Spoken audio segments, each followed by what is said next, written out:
Shalom Lekulam from the beautiful city of Ashkelon.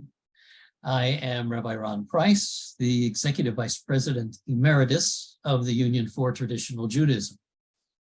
Rav HaGaon David Halivni ZTZ, whose first yahrzeit we are commemorating tonight, was the religious and scholarly founder and, of course, the leader of the Union for Traditional Judaism. In the year 1984, along with other rabbis, lay people, and scholars, in fact, including our current president, Rabbi Professor David Novak, Sheyibadlu l'chaim arukim, Rav Halivni helped to create an organization devoted to the principle of emunah tzerufa v'yosher da'at, genuine faith combined with intellectual honesty. In practice, this led to the creation of many outreach programs, the founding of a rabbinical school, the Metivta Limudei HaYahadut, the Institute of Traditional Judaism, with ancillary educational programs. Rav Halivni was the Reish Metivta, as all of you know, I'm sure, of the Institute, and was the musmakh for many of the rabbis who are signed on with us already today. Rav Halivni was, of course, known worldwide for his Talmudic scholarship and his magnum opus, Mekorot HaMesorot, a multi-volume commentary on the Talmud that introduced the world to what Rav Halivni himself called a source-critical study of Gemara, for which he received Israel's Pras Yisrael, the highest literary and scholarly award of the Jewish state. In the world of Jewish philosophy and theology, Rav Halivni was also renowned for his English language works. But we at the UTJ had a very personal relationship with our teacher. And that's the reason that our overall topic for the event today is the scholarly and personal impact, of Rav Halivni. Before I introduce our first speakers, the officers and board of the UTJ want to express deep gratitude to the high sponsors, the 18 sponsors of today's memorial. Without those financial sponsorships, this and many other Jewish educational events would not be possible. Their names, I believe, were sent out to you already, but if you look right now in your chat, you will see the entire list of the entire Chai group. To them, again, our deepest gratitude. As dangerous as it is to single out any name to thank for fear of omission, I must tell you that were it not for Rabbi Noah Gradovsky, whom some of you met at the beginning a few minutes ago, who tirelessly has invested himself in the development of the technical aspects of this yahrzeit event. And the rest of the yahrzeit committee, Mitch Morrison, Sanford Hausler Esquire, Rabbi Gerald Sussman, our executive vice president, and Rabbi Bob Pilivin, director of Morashah, the Rabbinic Fellowship of the UTJ. This event could not have transpired. Yishar koach to each and every one of you. To the families of Rav Halivni's children, Baruch Weiss, Shai Halivni, and of course our first speaker today, Rabbi Ephraim Halivni, we thank you for participating. And we hope that our efforts will redound to the credit of your Abba's blessed memory. Our first speaker is Rabbi Dr. Ephraim Halivni, the son of Morenu Rabbeinu, our master and teacher.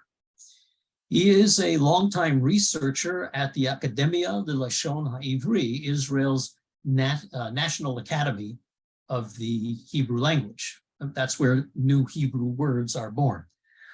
He specializes in the study of medieval halachic texts and has published books and articles on halacha and ta'amei hamikra. In the 1990s, before he made Aliyah, he served as a most successful faculty member of our Metivta at the UTJ, And some of those rabbis who are logged on right now remember fondly their hours of learning with him. It is my pleasure to call upon Rav Ephraim Halivni, whose talk is entitled Hilchot Avelut, the Laws of Mourning, that last 12 months. I'd like to thank Rabbi Price and the UTJ for organizing this event in memory of Avi Mori, Areni Kaparat Mishkavo. As Rabbi Price mentioned, the title of my talk is Hilchot Avelut, that lasts 12 months. As the 12-month period of Avelut for my father comes to a close, I thought it would be appropriate to present those categories, a description of those categories of Hilchot Avelut that extend for 12 months. The first category can best be described as fully basic Avelut. And the first source indicates that Gemara Moed Katan talks in general terms. Hamotzei Chaviro Avel B'toch 30 Yom Medaber Imo Tanchumim Ve'ino Shoel B'Shlomo. L'char 30 Yom Shoel B'Shlomo Ve'ino Medaber Imo Tanchumim. There's a distinction here between within the 30-day period and after the 30-day period. That if someone encounters another person, an Avel, within the 30-day mourning period, then you can express condolences. But if it's after the period of the mourning, then it's no longer appropriate to express condolence because the mourning period is over. Life goes on. But but there's another writer that says, "Hamotzei et chaviro avel b'toch 12 chodesh medaber imo tanchumim ve'ino shoel b'shlomo. L'char 12 chodesh shoel b'shlomo ve'ino medaber imo tanchumim, aval medaber imo min hatzad." The second writer says that if person encounters an acquaintance who's in mourning during the 12-month period, then he can express condolences. And if it's after the 12-month period, it is no longer appropriate to express condolences, just go on living, all's well, how are you? And the Gemara explains, it seems I forgot to actually include this line here, but the Gemara there explains the distinction between these two Braito, that the first Braito talks about a 30-day period, is talking about other relatives, someone who's mourning a relative other than a father or a mother. And as the second Braita is talking about Aviv Imo, someone who's mourning for a father and mother. So it's clear from this Braita that the basic mourning period for Aviv Imo, for a father and mother, lasts 12 months. It's basically an extension of what applies to other relatives for just 30 days. And we can give a specific example of that is the next source, also from that same sugya, another Braita brought in there. Al kol hamitim kulan nichnas l'beit hasimcha l'char 30 yom. Al aviv v'al imo l'char 12 chodesh.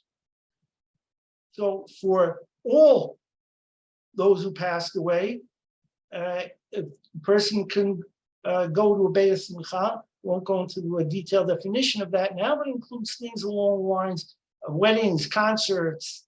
The Avelut for that extends 30 days. But that's on Kol HaMeitim. But for Aviv Imo, for mother and father, that lasts for 12 months. So in this specific instance, you see that the 12-month Avilut for father and mother is an extension of the basic Avilut, which in other cases extends for only 30 days. I'll utilize this occasion also to mention a point of the style or the phraseology of this Braita. Al kol hamitim kulan, which if we would translate it mechanically, dare I say, wooden translation into English, it would be for all those who passed away. But that's not the case, because the Breita says immediately thereafter, al vivimo, it is different. And of course, if in English, as I recall from my high school days, when I'm being drilled these things for the SATs, this would be called an improper comparison, because aviv vimo are included in kol hametim. It have to say for all the other the relatives who passed away is 30 yom. But aviv vimo, it is 12 months. Now that's true in English. I was drilled well for the SATs, but in Hebrew, it is not necessary to express the word other, say sha'ar. It is common, good Hebrew to say al-kol, even though it's clear from the context that it doesn't include everything, that there is some small part of it that's not actually included. And I'll give one more example of that. The manishtana layla hazemi kol alilo. There too, for a translated into English wooden translation, why is this night different from all nights? But that doesn't sound good. This night is one of the nights. You're comparing this night to other nights. And indeed, the English translation that I'm familiar with is, why is this night different from all other nights? Again, that is good in English, but in Hebrew, the original, it is proper to say kol alilo, even though you don't literally mean every night, because the one night under discussion is not included.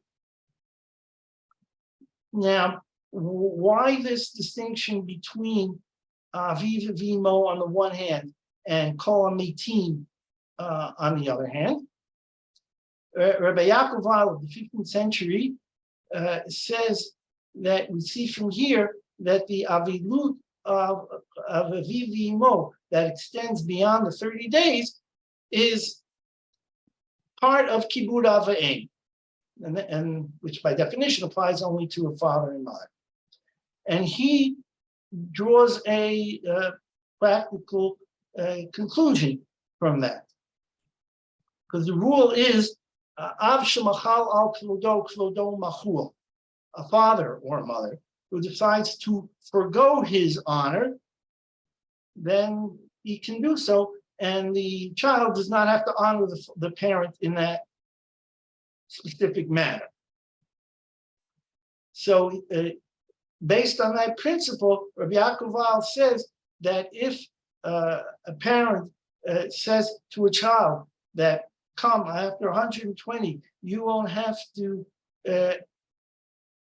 practice this, the avilut after 30 days, whether all or in part, whatever the parent decides to forego, then that works, and the child is therefore exempt from that part of the avilut. Of course, on a personal level, it's a little tricky, because it's not something, by its very nature, it's not something you can do at the time. It's something the parent has to do, give advance instructions. Okay, but that's a tricky personal matter. But the halacha remains that Rabbi Yaakov applies here the principle of shemachal al klodo klodo machul, and that applies only to the avilut after the 30 days, because the 30 days is the basic avilut, and the additional 11 months are because of kibud av v'em, and only that part is governed by the av shemachal klodo klodo machul principle. The second category of halachot that apply for and extend for 12 months is a concept known as shmua rechoka. The Gemara in Moed Katan brings a Breita containing a couple of views about what's called a shmua rechoka, someone who a relative did not find out about the passing of the deceased until a long time afterwards, which, of course, before telecommunications was not uncommon. So the Breiter says Shmua Krova Noheget Shiva Shloshim, Shmua Rechoka Eina Noheget El Yom Echad. So Shmua Rechoka, only a minimal period of Avelut applies. And that is defined, as Rabbi Kiva says, as the Breiter says in the next line, Ezoi Krova Ezoi Rechoka, Krova B'toch Shloshim, Rechoka Achar Shloshim. So if the relative found out about the passing more than 30 days after the burial, then the Avilut extends for only 1 day. That's Rabbi Akiva's view. The Chachamim basically disagree with this whole concept of Shmua Rechoka. They say the Chachamim omim achat Shmua Krova v'achat Shmua Rechoka noheget shiva u'shloshim. Either way, if the full period of Avilut, and I should point out that in a Shmua Krova within 30 days, the Avilut clock / calendar begins from the point the child or the mourner hears of it. As the source says in the Sechet Smachot, Yom Shmua Kiyom Kvura Likriya Ulibul. So the clock and the calendar start from the Yom Kvura, when you have the full complement, the Shiva U'Shloshim. And the Gemara says here that even though Rabbi Kiva is a minority opinion, but in Chol Avilut we generally follow the Meikil. So the Lach is like Rabbi Akiva, that there is a concept of Shmua Rechoka, and that extends only 1 day. There is a third opinion in the Gemara, another Braita. That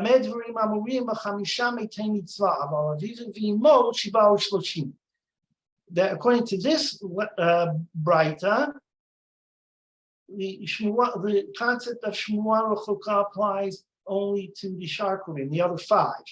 But for mother and father, then it doesn't apply. Shiva Shloshim, starting from whenever the child hears of the passing of the parent, even if it's years later. So these are the views in the Gemara. And as I said, the halacha is like Rabbi Akiva, that there's a distinction between Shmua Krova and Shmua Rechoka for all, including a parent. Now on this, the Ramban says that Mistabra Halivni Zerat Shiva, the Yang Zerat Shloshim, Nohegu al Aviva Valimo, B'tisporet Ashi Garubo Chavirav.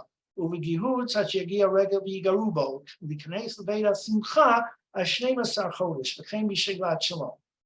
The Ramban addresses the case of a child who heard of the passing of a parent after 30 days. So it is a Shmua Rechoka, and the basic Avilut would then apply only for 1 day in accordance with Rabbi Akiva's view, but it's still within the year. And so a mourner who was present at the burial or heard of it within the 30 days is still within the 12-month period of mourning. And so the Ramban says that this in case of the person who heard after the 30 days doesn't have the full Shiva. The Shiva is over, and with a Shmua Rechoka it doesn't apply, so that's ancient history. But the other things, the Gzerat Shloshim, the things that normally apply for other relatives for 30 days, that for a parent extend for a year. So they're still applicable for someone who was present at the burial. So then this person also latches on. It doesn't start anew, but latches on for the remainder of the 12-month period. So we see here once again another case of where the 12 of halacha that applies for only 12 months. Because if this person hears about the passing of the parent after the 12-month period, say in the 13th month, then the 12-month period of Avilut for those who were present at the burial is already over, so there's nothing to latch onto. Now the Ramban doesn't spell out exactly why this he makes this distinction, but it stands to reason that it is somewhat similar to the reasoning I mentioned in explaining the previous category.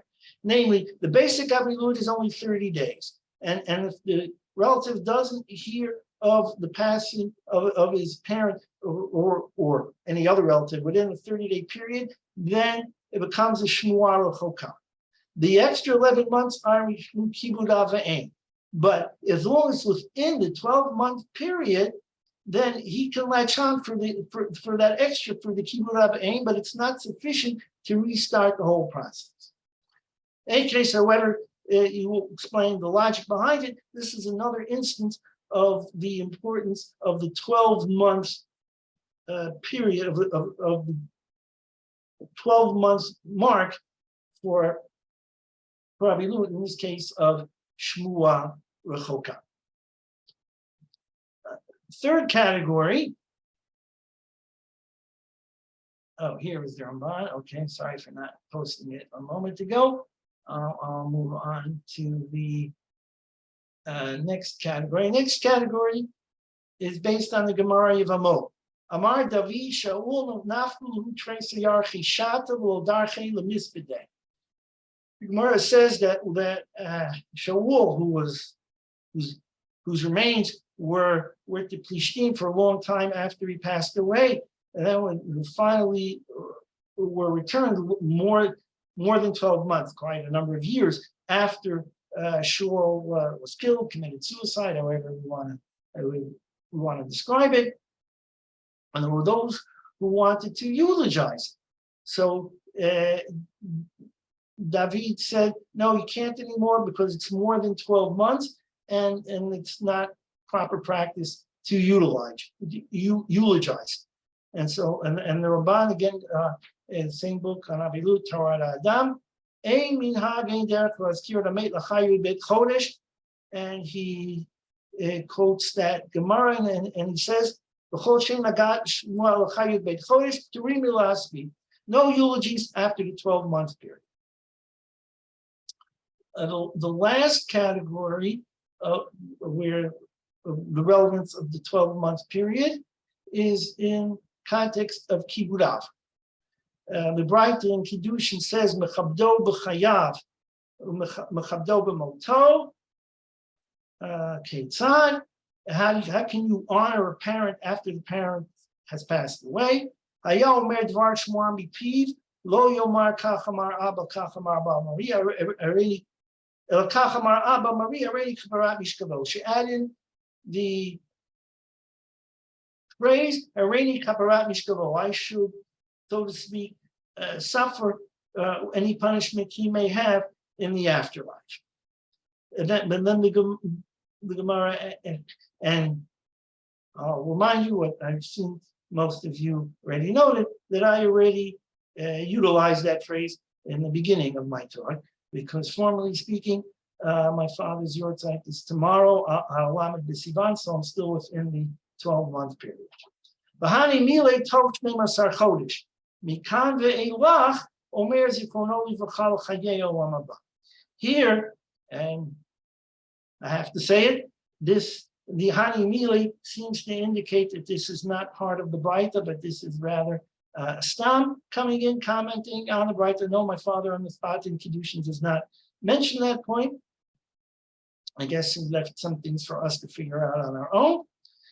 So that we don't say Reni Kaparat Mishkavo, that is no longer applicable, but there's an alternative phrase. We say Zichrono V'chal Chayei Olam Haba, which is Zichrono V'chal is basically a shorter equivalent, but the idea of Kaparat Mishkavo is no longer applicable.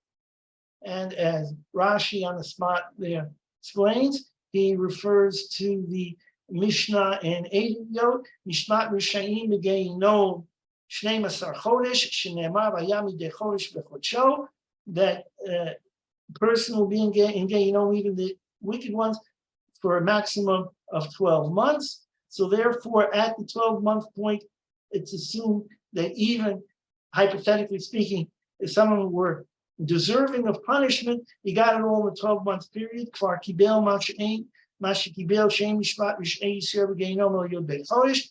Therefore, for the 12-month period, it's appropriate to say Areni Kaparat Mishkavo. But if I were to give a sequel to this talk tomorrow night, at the moment I don't know that I'm scheduled to do so. But if I were, I would not say Areni Kaparat Mishkavo. I would just say Zichrono Livracha L'Chayei Olam Haba.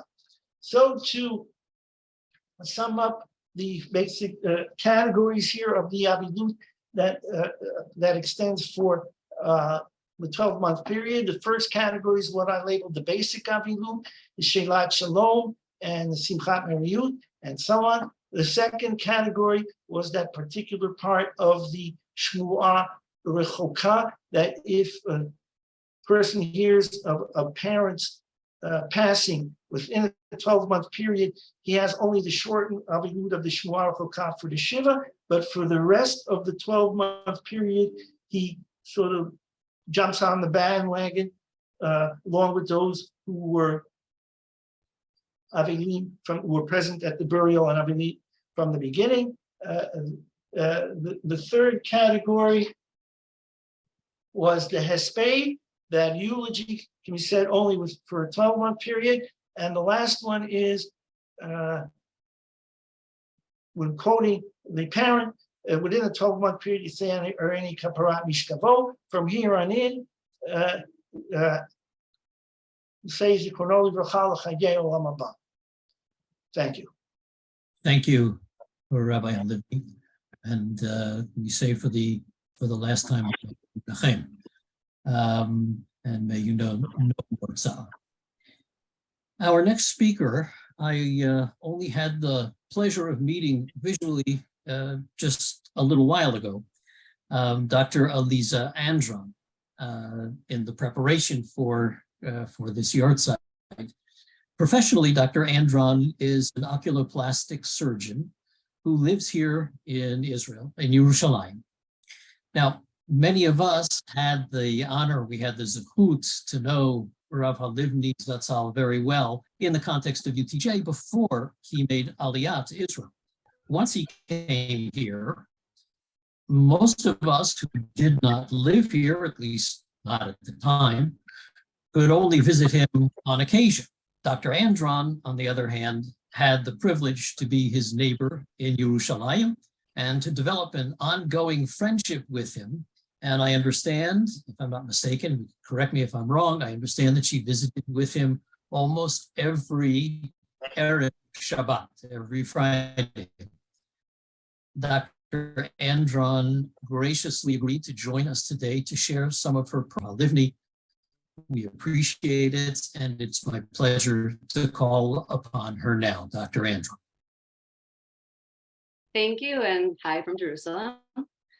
I started off as Professor Halivni's student, but eventually became his neighbor and friend.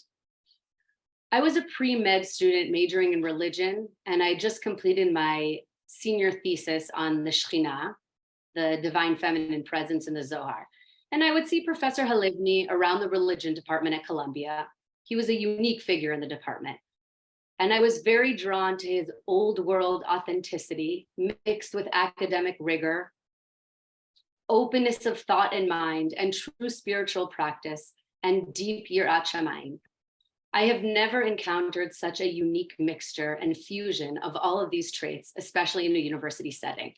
And I didn't want to finish college without studying with him. So I approached him and asked if I could do an independent study with him together. I didn't come fully researched with the topic when I approached him, but I thought maybe I would continue my studies of the Shekhinah, but in earlier rabbinic literature. I suggested writing about the Shekhinah in the Mishnah, and he said, well, the Shekhinah only appears 6 times in the Mishnah. I was astounded. And then trying to find a quick comeback, I said, okay, so how about the concept of the Shekhinah in the Talmud? He agreed. That was the beginning of our long relationship. I moved to Israel right after college and went to medical school a year later. He arrived to Israel when I was in medical school and moved into the building next to mine. Our visits were most always on Fridays, and he really began to share my life, attended my medical school graduation party, met my parents and my sisters, led Sheva Brachot at my first wedding, then saw me through a divorce, my residency, led benching at my second wedding, my fellowship, and beamed when I later came with my children. He met my first two, and the third was born a week after he passed away. So what I really wanted to share comes from my personal connection to him and less from a scholarly connection, which makes it maybe a bit disjointed because it's a collection of moments that we shared together. But I feel that these moments really represent his human aspect and the many different facets of his personality. He was a real matmid. He had hatmada, dedication. He was dedicated to the Talmud that he so loved, to his family and to his students. On his desk, there was an ever-growing pile of books written by different students of his over the years, all with personal dedications to their teacher. He would walk to the National Library every day, except for Fridays, even during the hot Jerusalem summers.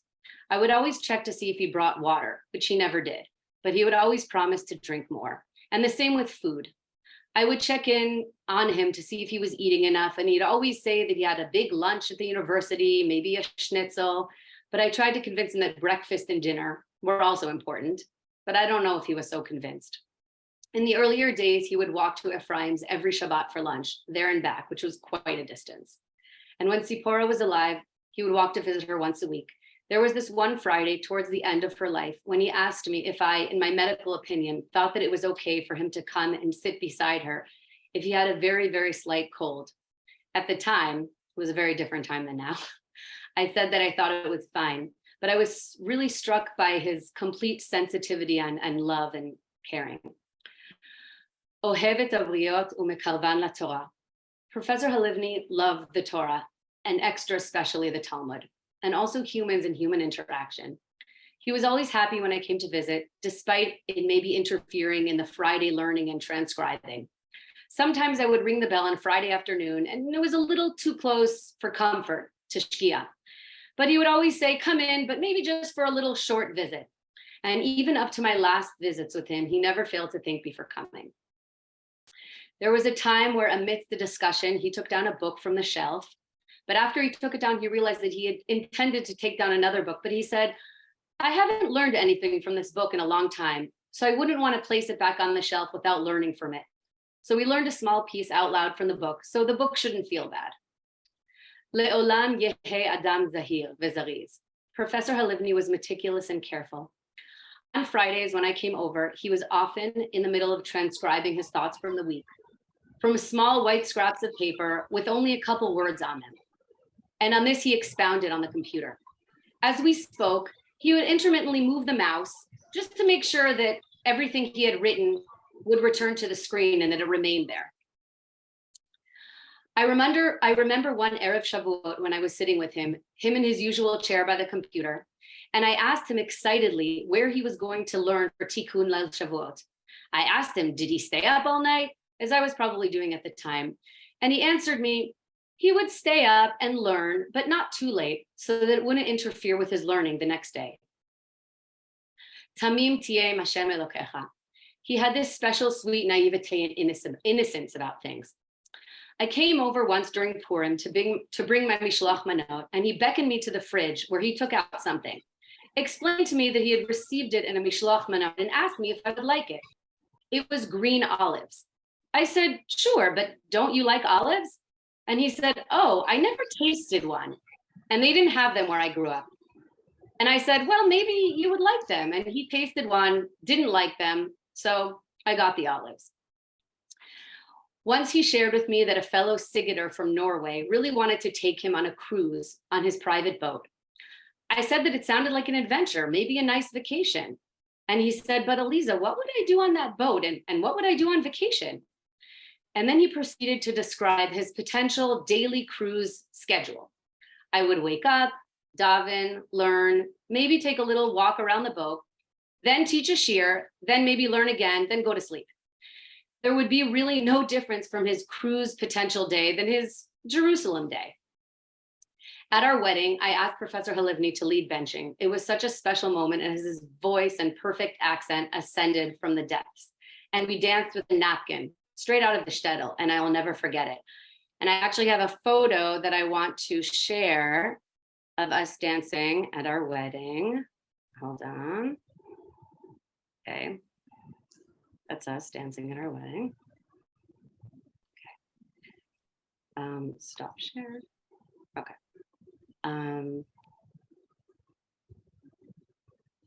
He also had a lot of idiosyncrasies and some quirks. He was vehemently against early Shabbos, and now I never bring in Shabbat early. And I always end benching with Ve'al Yichatzreinu, like he did. And there were times when I would ask him a question about his childhood, and sometimes he would say, "You can look in my book to find the answer to that." Vatischak ad hayom ha'acharon, and obviously his sense of humor. Quick, dry one-liners that often had me laughing. He also knew how to make light of life and laugh, which was magical. He really became my friend and confidant, and I hope to think that it was mutual. I was just recently going through our old email correspondence. I kept him always up to date on my travels, telling him about my trekking that I was doing in India, or the Europe trips that I was taking and the museums that I was seeing. One Friday, he said to me excitedly, "I had a great day. I have come up with some new chidushim."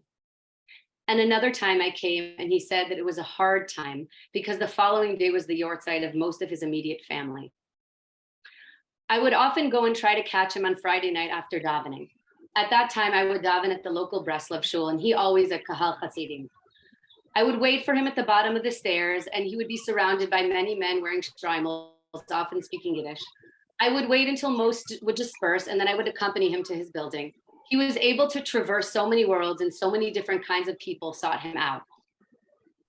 Throughout my years visiting Professor Halivni, I would occasionally bring over a boyfriend to meet him if it was serious enough.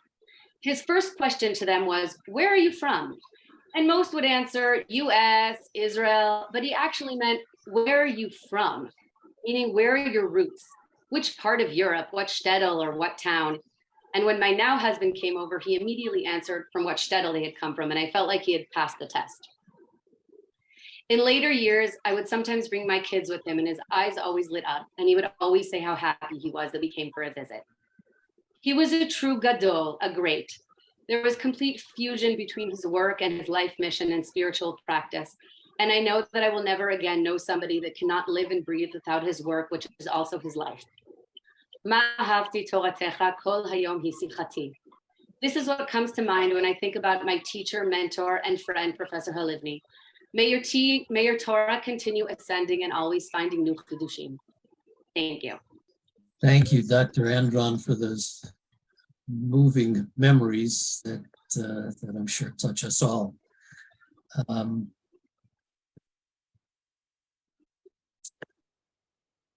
Harav HaChacham, Dr. Isaac S.D. Sassoon, is listed in the publicity as Segen Reish Metivta, a title which made him second only to Rav Halivni himself in what was our Semicha program.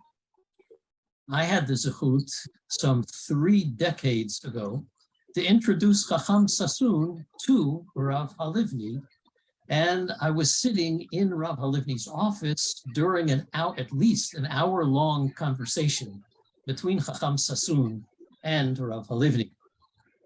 In that meeting, I quickly became an observer as the words of Tanaim and Amoraim and Rishonim and Achronim, probably Stamaim and Savoraim, as well as Achrei Achronim, swirled from the breath of these 2 men who sharpened each other's intellect before me as I was sitting there observing. I'm sure that Hakham Sassoon remembers that discussion, remembers that conversation. But I don't think he knows what happened after that conversation. After Hakham Sassoon left the room, the moment the door closed, Rav Halivni turned to me with a wide smile on his face and a sparkle in his eye and said, "Did you see? He almost had me." Hakham Sassoon, all these years later, has become a major Sephardic thinker and scholar who epitomizes Emunat Tzarufah v'Yosher Da'at and is prepared to teach the truth, even if it's not in keeping with establishment ideas. He has published a volume on the status of women in Halakha He has published a commentary on Parashat HaShavua entitled Destination Torah. He has published more than one Sidur, and his latest work is titled An Adventure in Torah, a fresh look through a traditional lens. It is my honor now to call upon Hakham Sassoon. Morai v'Rabotai, as our friend Rabbi Ephraim just explained to us, today is a transition day. All of us who had the privilege to know our teacher, Rav Halivni, and to work alongside him for shorter or longer periods, mourned his departure.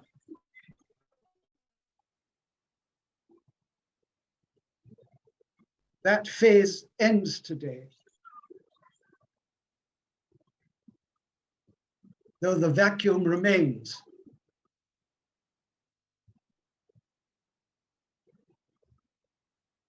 But we are also obliged to celebrate his life and his enormous legacy, which impinges on our own learning and our approach to the Talmud. Somebody said at the time of his passing, this is the end of an era. And I thought afterwards, I don't like that phrase. It's not the end of the era.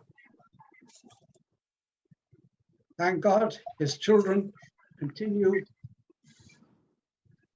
in his path, and he has so many Talmidim all over.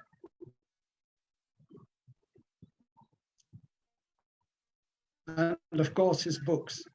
More appropriately, I thought we could say Sof Hara'ah.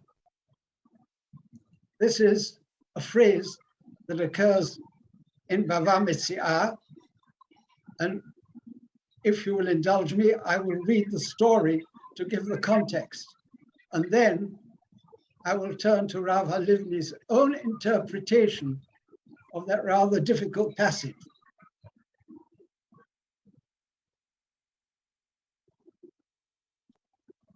The story has to do with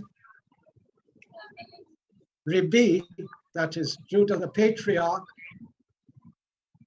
who wanted to bestow semicha on his great student and medical caretaker, Shemuel, the Amorah Shemuel. And the Gemara says, however hard he tried, it didn't work out.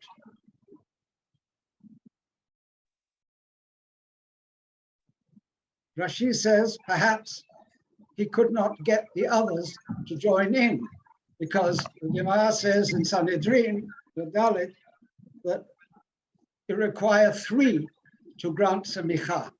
One cannot do this on his own. And even though the Gemara has there the famous story about Yehuda ben Baba,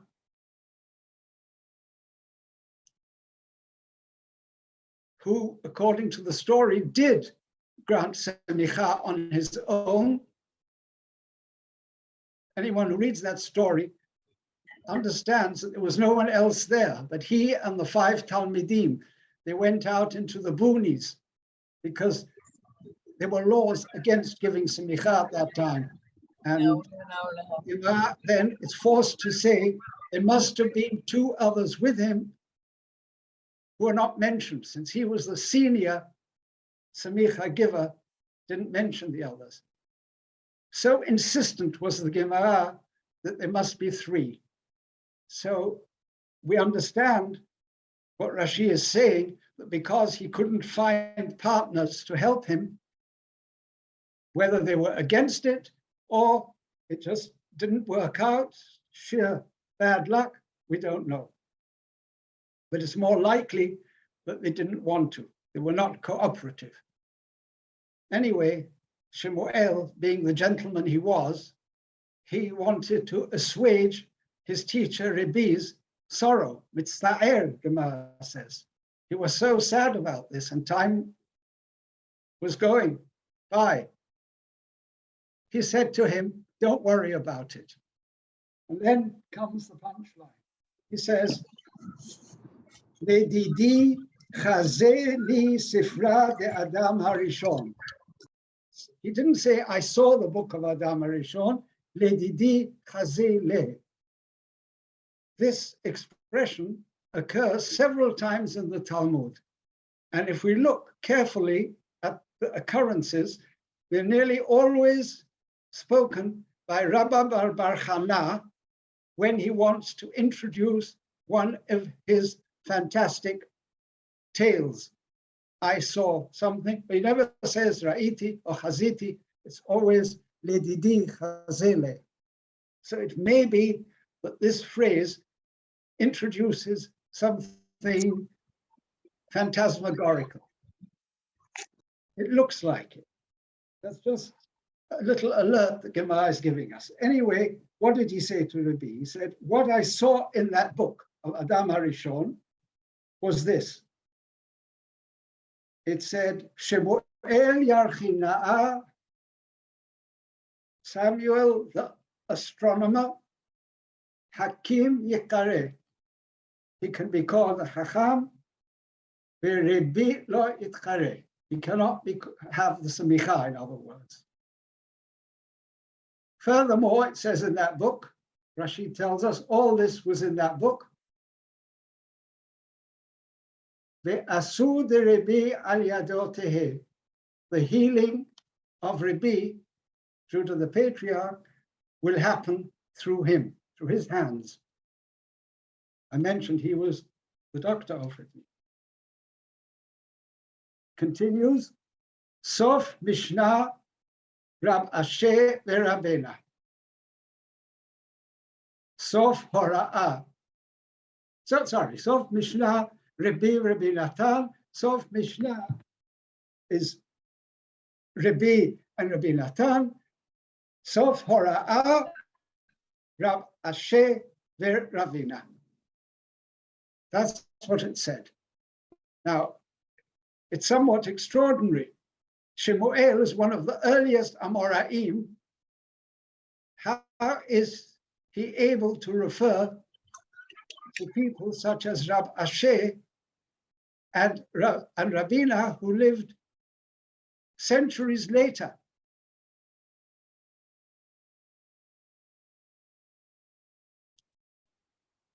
Anyway, the commentators struggle with this, and if you read between the lines, they seem to be saying it was anyway a prophetic book. How else would they mention his name, saying Shemuel Yarchina'a and so on? And so already you have to concede that this was prognosticating about centuries ahead, and therefore it could also talk about Rabbi and Rabbi Natan being the last voices of the Mishnah, and Rab Asher, who died in the year 427, Rabbi died around the year 220, we think, 225 maybe. So it's more than 2 centuries separate them. And Rabina, if it's the first Rabina, he died in 420. And if it's the second Rabina, some say, he died in 499. So either way, this is years ahead. But it is a problem. What is the meaning, anyway, of this whole statement about Sof Hora'ah? To me, it occurred as somehow a suitable goodbye to Rav Halivni. That's how I think of him. But he explained it in an amazing way. This is what Rav Halivni wrote in the Hakdama, in the Mabor, actually, to his Serotum Korot on Bava Batra. all right, I'll say it in English. I think he himself translated in English. I saw somewhere in a book of essays, in a kind of anthology, but I'm more familiar with the Hebrew one, so I'll just give my own translation. He says, we used to think of the melitza, of the axiom, Rav Asher Berabina Sof Hora'ah at Bava Metziah 86a, as a historical fact. Accordingly, we explained, Sof Hora'ah is the end of the Gemara. That's when the Gemara was sealed. And that's how it was understood by many commentators and researchers and scholars. That would mean that the Sethama'im, whom really Rav Halivni was the one to rediscover them and to give them their due, that the Sethama'im lived and worked after Rav Eshev Erabina, at the end of the period of Amoraim and before the Saboraim, who, according to Sharira Gaon, that period began right after the second Rabina, who, as I said, died in 499. Subsequently, we became aware, Rav Halivni writes, that the statement, Rav Asher Rabbeinu Sof Hora'ah, does not express a historical fact, but rather the adulation of a student who thought that the death of his celebrated master brought an end to Hora'ah. This is such an amazing sensitivity to Talmudic speech.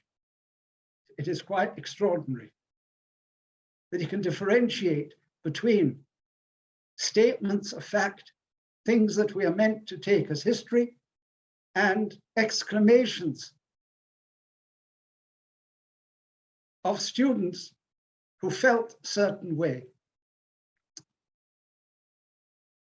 I remember thinking how we could extrapolate from that to other sayings in the Gemara, which I think have been distorted rather terribly. For instance, Shabbat Kuf Yod Bet, someone remarks, Rava, in the name of, I think, Rabba ben Zimuna, he says, Im Rishonim Kimnei Malachim Anu Kibnei Anashim, Im Rishonim Kibnei Anashim Anu Kahamorim, V'lo Kahamoro Shel Rabbi Hanina ben Dosa, Kahamoro Shel Rabbi Pinchas ben Yair. If former generations were like the children of angels, reminds us of Genesis, the story of perhaps children of the fallen angels, then we are human. If we think of ourselves as human, then we're really donkeys, because we're not. We're so much less.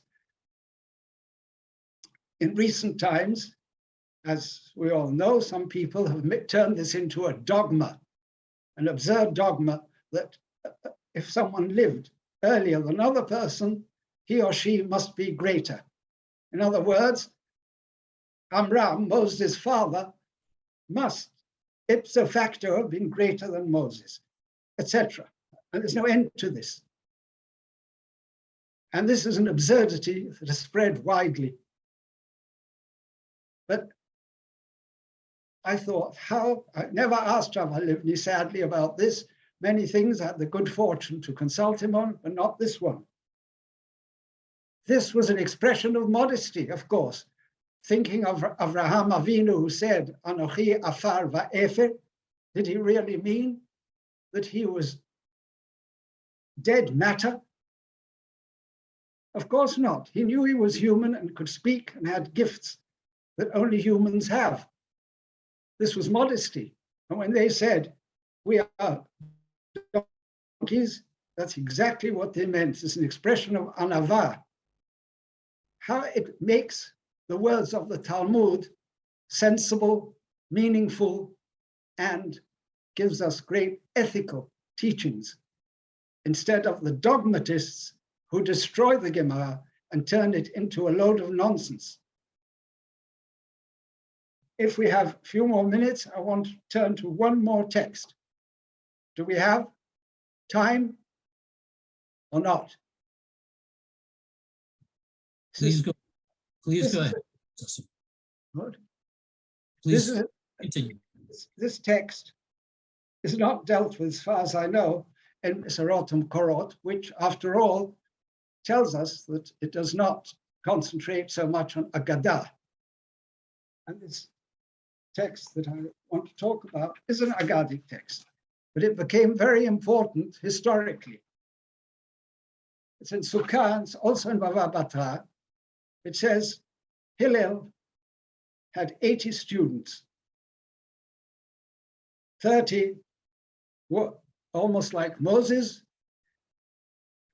and then there were some who were like Yoshua, and then there were Benonim, those in the middle. The greatest of all his students was Yonatan ben Oziel. There are many stories about him and halachot in the Talmud scattered. And of course, he's most famous for his Targum of Nevi'im. Of course, Targum for the Torah is not considered to be by the historical Yonatan ben Oziel. The name was attached to him at a much later date.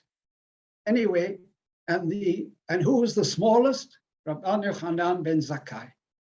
He was the most junior of Hillel's students. Then the Gemara says, well, this was what Yochanan ben Zakkai achieved. Lo heniach, he did not leave any part of scripture, Mishnah, Gemara, Halachot ve'agadot, דקדוקי תורה ודקדוקי סופרים, קלים וחמורים, וגזירות שוות, תקופות וגימטריות, שיחת מלאכי השרת ושיחת שדים, ושיחת דקלים, משאלות כובסים משלות שואלים, דבר גדול ודבר קטן. דבר גדול מעשה מרכבה, דבר קטן הוויות דאביי ורבא. So Tanu Rabbanan, this is a Baraita. Again, just like the story of Shemuel, how he read to Rabbi from a book which mentioned Rav Asher and Rabbina. So here also, many modern readers have a huge problem. What is Abaye and Rabba doing in a Baraita, a Tanaic source? So we turn to Rashi. It's a very long Rashi here. Rashi says, Kol Elehu, all questions that Abaye and Rabba had, and of which they had doubts, and which they tried to understand, they had been forgotten, but they were known to the earlier generations. So you could say Rashi did not believe that the words Abaye and Rabba were in the Baraita, but that the author of the Baraita meant teachings of Abaye and Rabba, but then still he would have to mention them by name. So the question is moot. We can't decide from these words of Rashi what he thought about it. Shira Gaon obviously had to address it as well. So in the Igeret, the famous letter of Shira Gaon, of course, this centuries later, when did Shira Gaon die? Around the year 1000 of the Common Era, roughly. And the famous letter that he wrote to the community of Kairwan in North Africa. It was published by Menashe Levine in the Standard Scholarly Edition. And since then, of course, it's been published many, many times. This is what he writes. I'll just say it in English because it's difficult Aramaic. You should know that they all knew the Talmud. Well, don't forget, we read in that Baba Metzia Sugya, which I did not translate, that one of the things Rabbi Yochanan ben Zakkai knew was the Gemara. Now, that's in the Vilna Shas, it says Gemara. In many of the manuscripts, it says Talmudah, but it comes to the same thing. Because it first says Mishnah, then it says Gemara, or Mishnah and Talmudah. And so Sri Ragon speaks of Talmudah. It was all known to them. They knew all the Havaye. Again, he is borrowing that word Havaye from Havayot, Havaye Verava, not a common noun in the Talmud. Haven and Ba as a verb is relatively common. Haven and Ba means we argued about it. So Havayot probably means something like the arguments or debates. So he uses the word here, Havaye v'diktuke akol davar v'davar shemitchadesh. They knew it all in advance. How do we know this? Because if you look in Sukkah, Kafhet, or the same Sugya in Bava Batra, 134, it says, well, the passage we just read about the 80 Talmidim, and it ends by saying, Davar gadol v'davar katan, davar gadol ma'aseh merkava, davar katan havaya de'avaye de'rabah. Lehodi'acha de'afilu havaya de'avaye de'rabah la meda'tehon hu ela hava nahir larishonim. To let you know that even the teachings of Ayer Rabbah, they did not produce them out of their own heads, but it was all lighted up to the previous generations. Again, it's not absolutely clear if he thinks the words of Ayer Rabbah appeared in the Baraita, or if that is a kind of gloss. I think Rav Halivni would be comfortable saying that was added, like so many things. Perhaps a comment by the Setam Ma'im. Perhaps it ended at Davar Gadol, Davar Katan. Perhaps it didn't even say Talmudah in the Baraita. Maybe it did. But the fact that Rav Halivni made us alert and aware of these layers, this great archaeology that he did to the Talmud, really sheds a light which we don't find in many other places and helps us on, as I said, to extrapolate. Lastly, I want to read a very explicit case for the literal understanding of Abaye and Rava in that Baraita of Sukkah and Bava Batra. It comes from the introduction to Rabbi Chaim Vital's Sha'ar HaKdamot. It's really in his Etz Chaim, in the Hakdama. And I remember reading it years and years and years ago, and it stuck in my head because he is using it as an argument for the antiquity of the Zohar, which he was a great promoter of, being the senior Talmid of the Ari. Chaim Vital, sometimes called Chaim Vital Calabrese, he died in 1620. Many of his writings were published by his great son, Shmuel Vital. This is what he writes in the introduction. Behold, there are those who are motzi'e dibba. We know what that means. We read it yesterday. You in Israel read it 8 days ago. in Parashat Shelach Lecha, Yamutu Motze'eh Dibat Haaretz L'Asavi, says, has very strong words. They slander the Zohar by saying, behold, at the beginning of the Hakdamah of the Tikkunim, it talks there of the Amorah who was called Rabbah Bar Chana, that was once sailing on a ship, and he saw a bird, etc.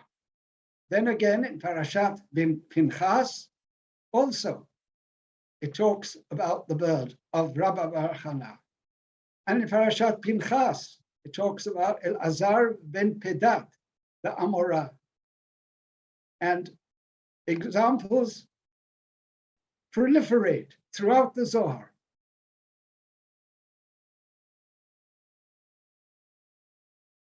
Which is the fool that wants to pay attention to these kinds of strictures and criticisms? Doesn't he see that all the words of Shimon Bar Yochai are in Ruach HaKodesh? He foresaw with his eyes all the souls of future generations, those who would be created in the future, just as happened to Rabbi Ishmael in the Hechalot, as if that's an authority. It also happened in the case of Rabbi Yochanan ben Zakkai. The Talmud says about him that he did not leave scripture, Mishnah, etc., or even the Havayot of Abaye Rabbah, even though they were Emoraim. Pay close attention to this, and then you will understand. So this became the most important proof for Chaim Vital that the Zohar is ancient. And don't ever say to me, there is material that reflects a later situation, later generations, because Yochanan ben Zakkai knew and spoke about Abaye Rabbah, and that's all part of the Baraita. What a pity Rav Halivni wasn't there. He didn't have the books to see that we cannot read the Talmud as if it's all on a level. There's no punctuation, it's true, no quotation marks, but Rav Halivni provided us with those quotation marks, with that punctuation, to help us to forge ahead and to read in a rational way, which with God's help will bring us also to a more moral and ethical understanding of the Talmud. Amen. Thank you. Amen, amen, Yishar Kochacha. Thank you, Sassoon, and thank you to all three of our speakers for the Torah and the memories that you shared with us today. They touch us, and I hope and pray and believe that the Torah and the memories that we share also will assist as Rav Halivni's neshama goes ma'ala, ma'ala, and we come to the conclusion of that 12-month period that Rabbi Ephraim spoke of. Rabbi Grodowski, you can tell me, at this point, I believe that our formal program has completed. If our speakers can remain on for a little while longer, if there are questions, I believe we can take them. Rabbi Grodowski, you'll have to confirm whether or not that's the case. If anyone would like to unmute with a comment or question, or put it in the chat. Can we raise the question orally? Yes. Sure. Yes, Rabbi yes. Novak. Okay. Hakham Sassoon, it's always a pleasure and a privilege to hear you, hear your Torah. Havayot Abaye Rava, along the lines that you were presenting, I think it could be interpreted as not literally their personal debates, but the topics of which they debated about, which had been there long before they came on the scene. In other words, kvar haya olamim. You call shamat talmid vatik l'chadesh kvar haya olamim. So what I gather from your remark, I'm not disagreeing. What I gathered from it is one could interpret it rationally as being the topics that they discussed, then they debated over, were not invented by themselves, but what they inherited. Abaye and Rabbah, if they have teachings from earlier generations, they always say B'Shem Omro. They wouldn't present it as their own teaching, would they? We don't expect that. So therefore, when they give an opinion as if it's their own, we assume it is their own and that they thought it up themselves. Because when those occasions, when they are quoting others, they are very meticulous to quote the earlier teacher, right? Whether it's Amorah, Tanah, whoever. They don't ever plagiarize material, so that would be strange. We're saying that they didn't innovate really anything. They only pretended to give us their new knowledge, but in fact, it was all inherited. And if it wasn't, if they didn't know that it was there before, so you're saying, well, it's just an assumption that every chidush that ever comes up has really always been there.